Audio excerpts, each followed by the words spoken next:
tal, señores? Muy buenos días, muy buenos días. Qué bueno que estén con nosotros esta mañana. Agradecemos a toda la gente que está comenzando esta jornada. Muy buenos días, David Álvarez Martín. Muy buenos días, Indira Suero. ¿Cómo están ustedes? Muy buenos días, Edith, Indira. Bueno, hoy siguen las lluvias. Estamos hablando de 26 provincias, casi la geografía nacional completa.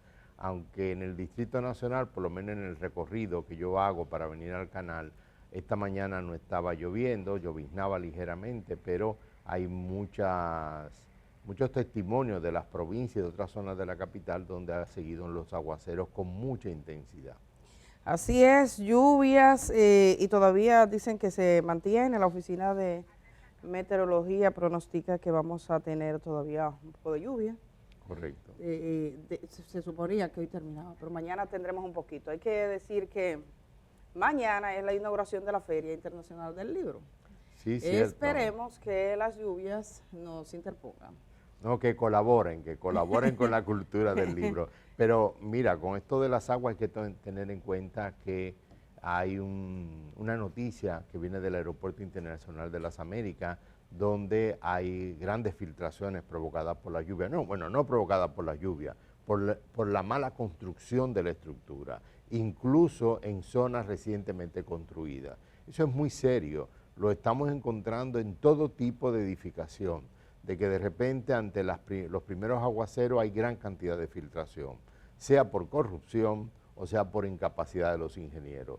Yo creo que hay que darle continuidad, colegas del día, hay que darle continuidad a quiénes son los ingenieros que están haciendo esas obras, porque por lo visto, cuando las hacen no son sometidas a la prueba del primer aguacero. Yo creo que después del primer aguacero es que debían de recibirse las obras, ya sean públicas como privadas. Usted sabe que uno lo está mirando ahora que hay tantas construcciones, gente que tiene un apartamento nuevo y de repente filtrándose. Y usted dice, pero es al revés, porque se supone que hay más tecnología, el mundo ha avanzado más, tenemos más desarrollo. Entonces, casas antiguas que no tienen ese tipo de problemas. Correcto.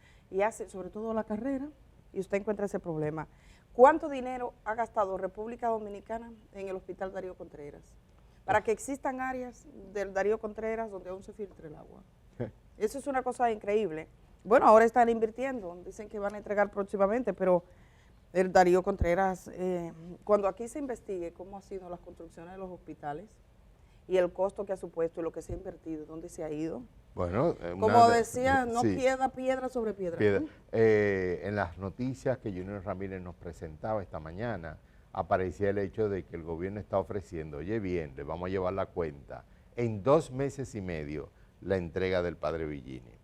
Lo prometieron, sí. Lo dijeron, el doctor Lama lo dijo, en 2 meses, bueno, dijeron 75 días, entonces estuvimos sacando cálculos, esos son 2 meses y medio. O sea, vamos a esperar esos 2 meses y medio para la entrega y vamos a esperar el primer aguacero para ver si efectivamente fue bien construido. Duró años la reconstrucción de ese hospital, sí, en la zona colonial de Santo Domingo. Se ve muy avanzado, yo paso por esa zona y está ya, ves que están en esa fase de terminación.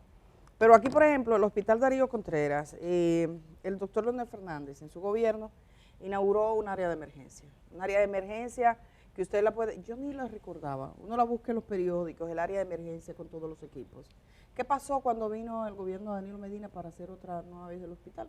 Esa área fue destruida, hicieron nuevas áreas. De hecho, muchos equipos que existían entonces ya no existen.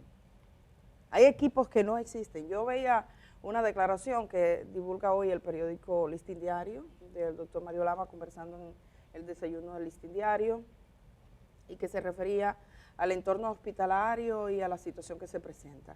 El nivel de corrupción interna que existe y que ha existido en el entorno hospitalario, de los negocios que se montan, de las cosas que se suponen compradas que no aparecen. Solo hay que mirar el expediente Pulpo. Cuando miramos el expediente que usted ve, que habían equipos que se supone estaban en hospitales que no están, o equipos que llegaron a los hospitales pero que llegaron deteriorados, ese tipo de situaciones. No, es cuando dramático. Se haga un balance, ¿entiende? Lo que eso significa además en la salud de la gente, porque usted dice, bueno, están jugando con algo que, no, con la salud de la gente. Y de la gente más pobre que es la que usa el servicio hospitalario. De la gente más pobre como usuario y de todos nosotros que somos los que pagamos con nuestros impuestos ese tipo de gastos que al final terminan en los bolsillos de unos cuantos. Eso es lo lamentable, de verdad. Solo decirles que comenzamos con esto, entrando con las lluvias, que mañana todavía lloverá menos, ¿verdad? Hoy va, pero todavía ya mañana. Entonces mañana viernes se hizo la Feria Internacional del Libro, la inauguración, que es a las 7 de la noche y es en terreno abierto, prácticamente. Sí. Yo supongo que pondrán algunas carpas, pero es en la Fortaleza Osama a las 7 de la noche.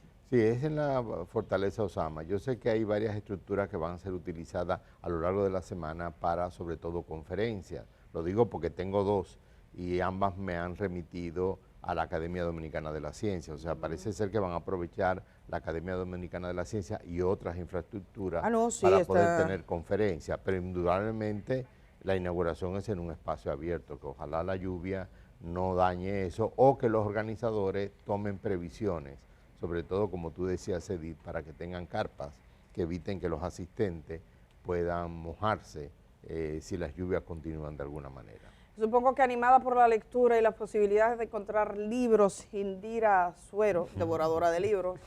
Buenos días. Buen día, David y Edith. Pues justamente pensando en los comentarios que estaban haciendo ustedes ahora mismo, tanto con el tema de las lluvias como con el tema de los hospitales y de la situación que ocurre aquí cuando llueve, estaba viendo, por ejemplo, que en una noticia que publicó Listín Diario, que en el Hospital Salvador Gautier, pues se registraron también filtraciones. No solamente David fue en el aeropuerto, sino que también en el hospital. Incluso mencionaban de una señora, una paciente de hemodiálisis que sufrió una caída porque el piso estaba mojado. Y pues lamentablemente estas situaciones, cada vez que llueve aquí se evidencia de cierto modo esas carencias que tiene nuestro país, tanto a nivel de infraestructura como también en las calles. Ayer comentábamos, por ejemplo, de cómo vemos las calles tanto del Gran Santo Domingo como de las provincias alrededor, inundadas básicamente. Entonces justamente yo pienso que las lluvias sacan a flote esos problemas que tenemos. También pues dar las gracias a las personas que desde ya están conectadas en nuestro canal de YouTube, siguiendo esta conversación. En el Día RD ya vemos que están discutiendo y conversando sobre los temas que venimos tratando. Por ejemplo, tenemos a algunas personas que están comentando sobre la Feria del Libro, a propósito de que mañana pues se realiza la inauguración, y pues también hablando sobre estas evidencias que vemos cuando llueve aquí en nuestro país. Bueno, y sí, a esa gente que es leal y que está siempre atenta, Indira, porque hemos tenido problemas en los últimos 2 días, decirle, ya esos problemas han sido superados. Los de YouTube. Sí, efectivamente, tuvimos algunos inconvenientes, pero estamos aquí desde tempranito, comenzamos la mañana. Y bueno, quisiera pedir a nuestra productora, esta mañana le compartía una fotografía de la zona centroamericana, un terremoto importante en la costa de Nicaragua esta madrugada. Eran casi las 2 de la mañana cuando se produjo ese terremoto de categoría 6.5, déjame ver en cuánto finalmente ha quedado, porque estaban, conforme variaban las horas, bueno, pues siempre como que lo ajustan, pero sí supera los 6 puntos.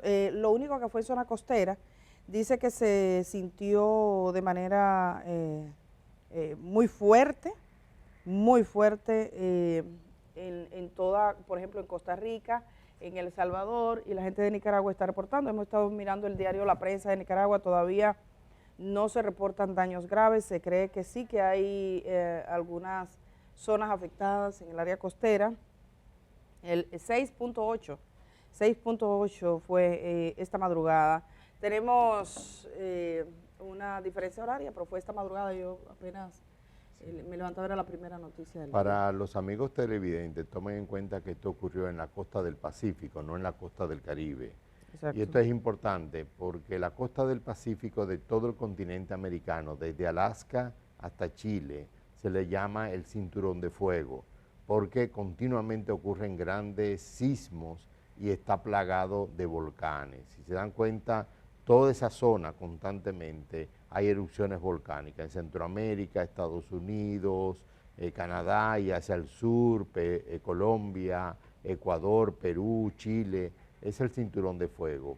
Es una de las zonas tectónicas más importantes del planeta. Es como si por debajo de la Tierra una placa estuviera empujando a todo el continente americano. Y eso provoca, por supuesto, grandes sismos como el que tú estás mencionando, que ocurrió esta madrugada, y es del lado del Pacífico, no es del lado del Caribe. Agregar a ese comentario, David, también el hecho de que justamente la vicepresidenta de Nicaragua, Rosario Murillo, llamaba a la población a mantener la calma en estos momentos, porque todavía se estaban determinando, por ejemplo, cuáles fueron las áreas afectadas, cuáles fueron las áreas justamente que fueron afectadas, y también agregando el tema de la costa del Pacífico, vemos que además de Nicaragua, también resultaron de un modo u otro afectados países como Belice, Costa Rica, El Salvador, Guatemala, Honduras y también, por supuesto, Nicaragua. A las personas que están en nuestro chat de YouTube, pues pueden compartirnos, aquí lo vemos en pantalla, pueden compartirnos si están tal vez en alguno de esos países, porque sé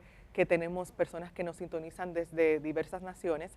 Si hay alguien que esté en algunos de esos países, Belice, Costa Rica, El Salvador, Guatemala, Honduras y Nicaragua, pues puede reportarnos por ahí cuál es la situación actualmente. Vemos agradecer a las personas que se encuentran de nuevo en nuestro chat de YouTube que estamos viendo en pantalla.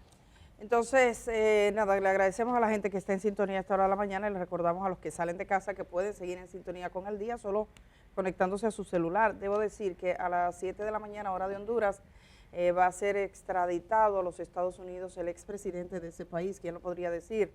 Acusado de narcotráfico, Juan Orlando Hernández llegaría a los Estados Unidos.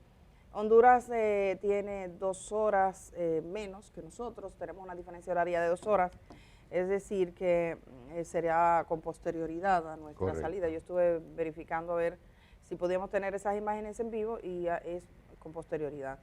Pero esa orden que dio finalmente todas las instancias judiciales de Honduras lleva hasta el banquillo de los acusados a un presidente que fue cuestionado en su momento, hubo mucho cuestionamiento, tenía todo el poder. Su hermano fue arrestado en Estados Unidos, fue procesado, según los datos que se pudieron obtener en esas investigaciones, utilizó la influencia que tenía en el poder político hondureño para traficar con drogas.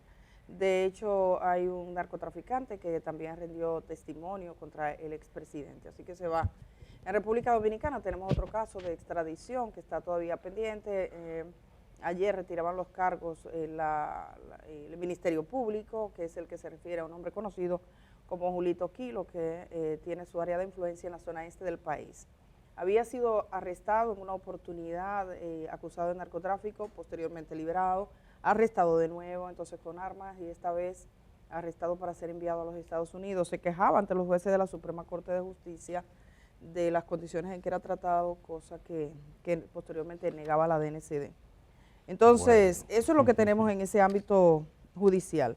David Álvarez Martín, usted tenía algo con perspectiva internacional, creo, ¿es cierto? Bueno, sí. En estos días hemos estado hablando de conceptos como terrorismo y genocidio, sobre todo en relación al caso de Ucrania y de Rusia. Hay que tomar en cuenta que las palabras tienen importancia y saber explicar algo y ver su significado es relevante. Incluso las palabras pueden ser utilizadas como armas ideológicas, que es el cuestionamiento que estoy haciendo con muchas valoraciones internacionales sobre sucesos relacionados con ese conflicto entre OTAN, Ucrania y Rusia. Comencemos con el tema terrorismo. El terrorismo es una acción de grupos o de un Estado tratando de influir políticamente en un escenario para demostrar cuotas de poder o lograr que quien es afectado por el terrorismo reaccione de alguna manera o tenga que aceptar ciertas condiciones. El terrorismo no es algo nuevo, se ha discutido mucho, está en muchas legislaciones internacionales con grandes penas para el uso de la misma. Casi todo el mundo, cuando piensa en terrorismo en el siglo XXI, piensa inmediatamente en las Torres Gemelas, en el atentado contra las Torres Gemelas y el edificio, por supuesto, del Pentágono. Es cierto, eso fue una acción terrorista de un grupo contra un Estado. Pero no nos olvidemos también que fue una acción terrorista las 2 bombas nucleares que lanzó Estados Unidos sobre 2 ciudades japonesas, ciudades, no bases militares. Incluso si la primera fue un acto terrorista, la segunda fue mucho más grave porque efectivamente ya se veía que lo que estaba provocando es aterrorizar al Estado japonés para negociar un fin del conflicto cuanto antes. Eso fue una acción terrorista. En el caso dominicano, recordemos que el régimen de Trujillo puede ser definido como un régimen terrorista, desde el famoso asesinato del matrimonio Martínez Almanzar, que ocurrió en el año 1930, antes de que Trujillo llegara al poder. Un asesinato terrible, donde una pareja en San José de las Matas fue literalmente matada a puñaladas y tiros. Fue una demostración de terror para que los opositores a Trujillo no reaccionaran. Y por supuesto, las hermanas Mirabal, al final del periodo de Trujillo, 6 meses antes de que fuera ajusticiado, se producía el asesinato de las hermanas Mirabal. En el interín, gran cantidad de acciones que lo que provocaban era el terror de la población de no enfrentarse a la dictadura. La otra palabra es genocidio, que también se está utilizando mucho.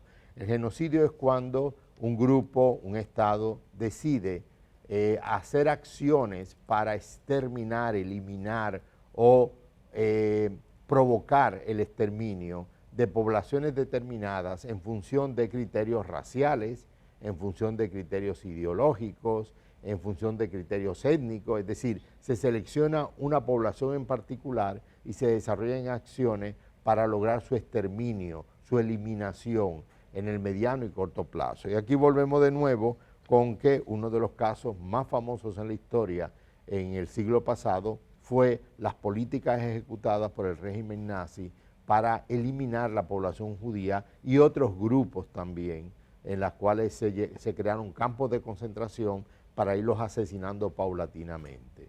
Y volviendo al caso dominicano, recordemos que fue un genocidio lo cometido por el régimen trujillista también en 1937, donde el criterio fue asesinar en la frontera norte a personas a partir del color de su piel y del mal manejo que pudieran tener de la lengua castellana. Es un error decir que fue una matanza de haitianos, porque cada vez hay más evidencia de que posiblemente la mayoría de los asesinados fueron dominicanos incluso.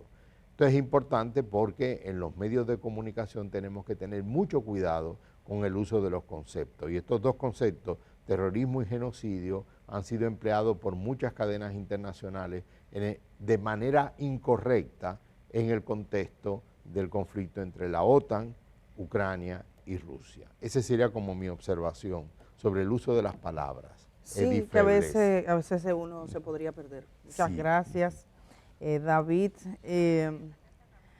David, también tenemos que decir, Indira, que nuestro compañero Germán Marte se integra en un momentito, está con nosotros, así que buenos días, Germán, también, que está en un momento con otras informaciones. Vamos a estar, usted recordaba esta mañana quiénes son nuestros invitados del día. Vamos a hablar con un regidor del Distrito Nacional que ha hecho una denuncia muy seria, aunque parece ser que ya eso sale de la mesa, aunque sería bueno saber bajo qué condiciones y por qué se pensó que quienes presidan la sala capitular como regidores tuviesen un salario de por vida.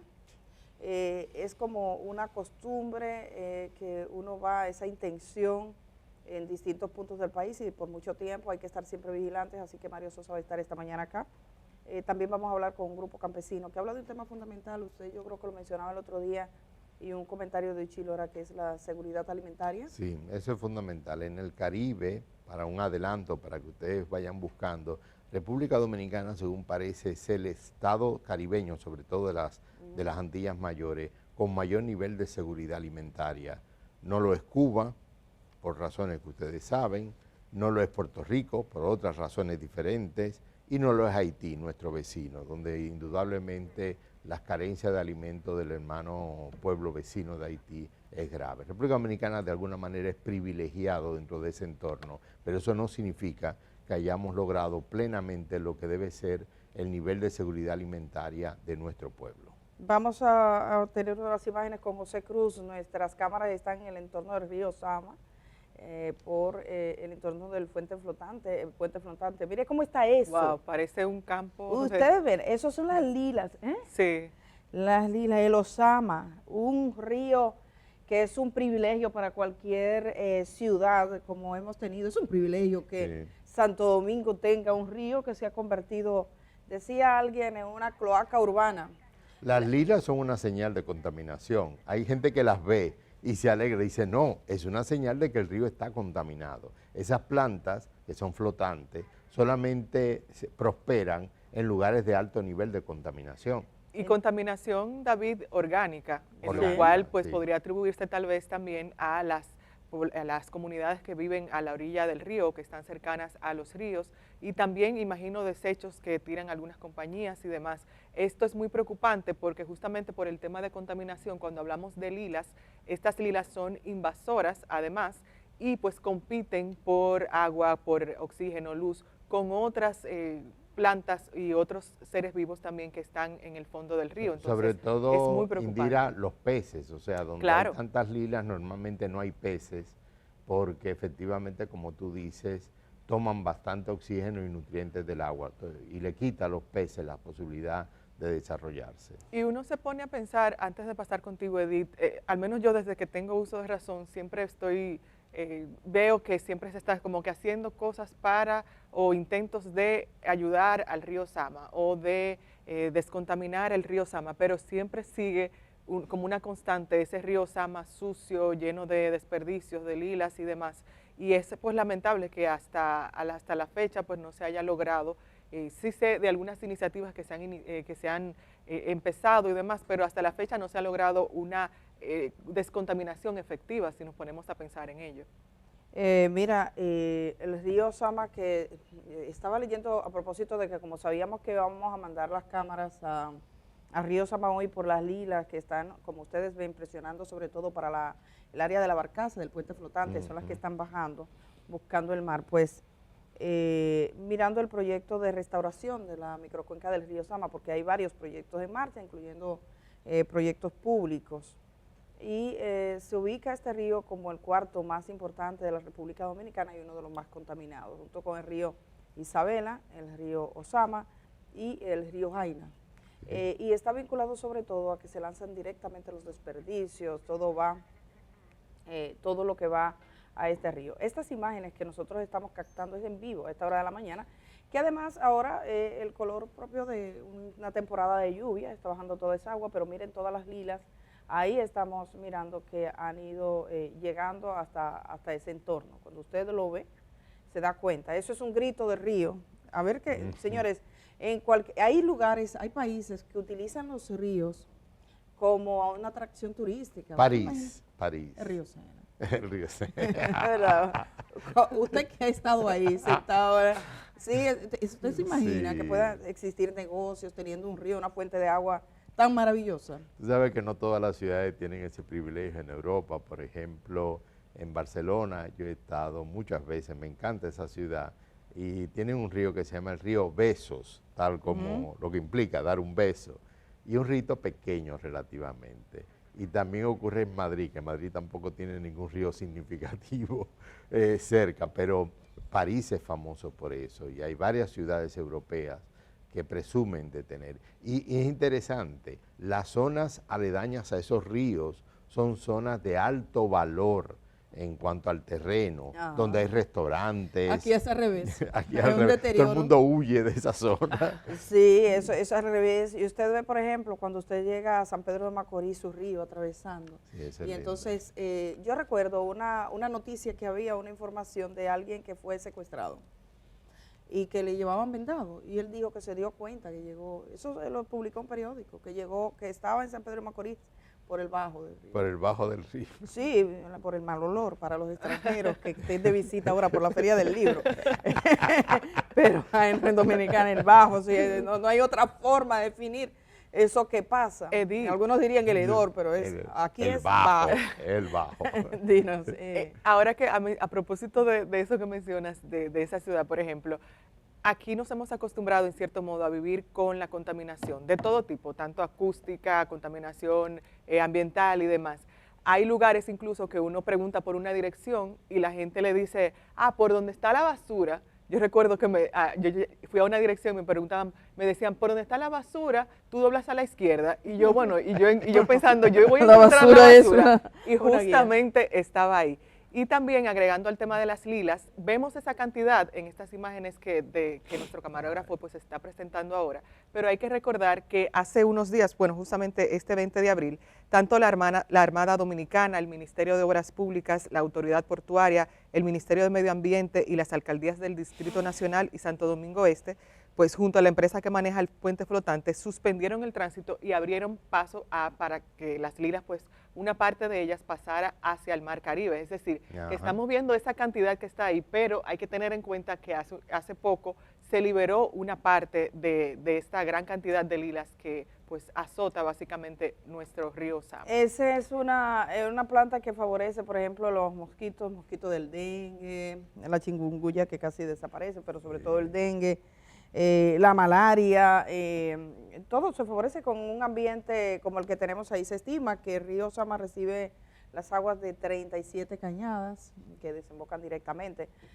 Vamos a traer a alguien aquí que conoce bien toda esa estructura para hablar en algún momento ahora que vemos estas imágenes. Sí, hay un detalle que todo el que vive aquí en Santo Domingo y que va al malecón lo nota, y es que regularmente la franja pegada del mar, pegada al malecón, es de color marrón, muy regularmente, sobre todo cuando hay lluvias así.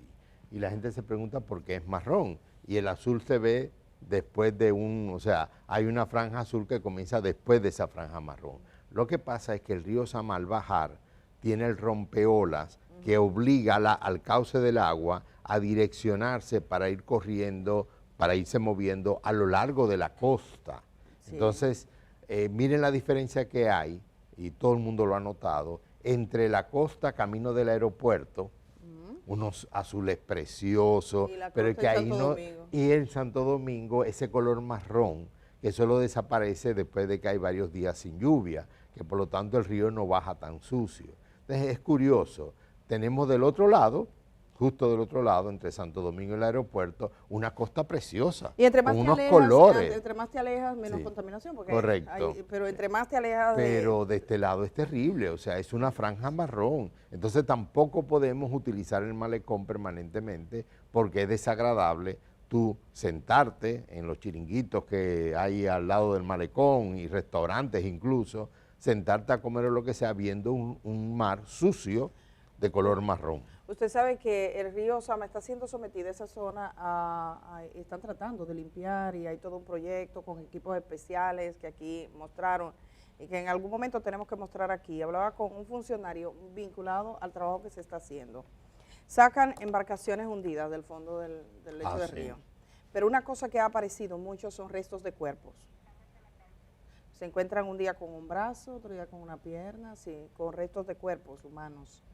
Algunos ya avanzados, otros en diferentes estados. Es una cosa, según lo que, y habló con un funcionario que está en posición de saber de los restos de cuerpos que han aparecido en el proceso de limpieza, que puede ser o bien de crímenes, situaciones criminales, y puede ser también desechos hospitalarios. O sea, eso no está determinado, pero hasta eso se ha encontrado. Por eso requiere un trabajo digamos que especial. No, vámonos, señor director, a la pausa. Si quiere nos vamos con las imágenes de esas lilas. Y bueno, Indira tiene hoy un trabajo especial. Indira, ¿con quién conversas? Bueno, sí, justamente hoy vamos a dar una mirada un poco internacional y nos vamos a quedar en el Caribe. Vamos a conversar con el periodista José Hassan Nieves, quien nos va a comentar sobre una situación que ocurre en Cuba. Efectivamente, y además tenemos hoy sí la respuesta del Ministerio de Defensa que hicimos a través de la plataforma para el requerimiento de información pública que República Dominicana funciona. Les voy a mostrar esa página, eso funciona, de verdad. La experiencia que he tenido han sido positivas hasta ahora. Uno lo requiere a un mismo centro, no importa la institución, y te dan la información. Hemos requerido la documentación oficial sobre cómo fue todo lo concerniente al retiro, al pago de los salarios y al pago de la liquidación del señor Pepe Goico, en virtud de que es una información muy debatida públicamente, pero los documentos oficiales como tales eran necesarios. El Ministerio de Defensa ha respondido positivamente a esa solicitud de información y hoy le mostramos los documentos. Recordamos que tenemos al regidor Mario Sosa y además conversamos con un grupo campesino que se presenta acá para hablarnos de una situación que ellos organizados están trabajando. Así que una buena jornada, gracias a la gente que sigue en sintonía en línea a esta hora de la mañana. Vamos a la pausa y regresamos de una vez.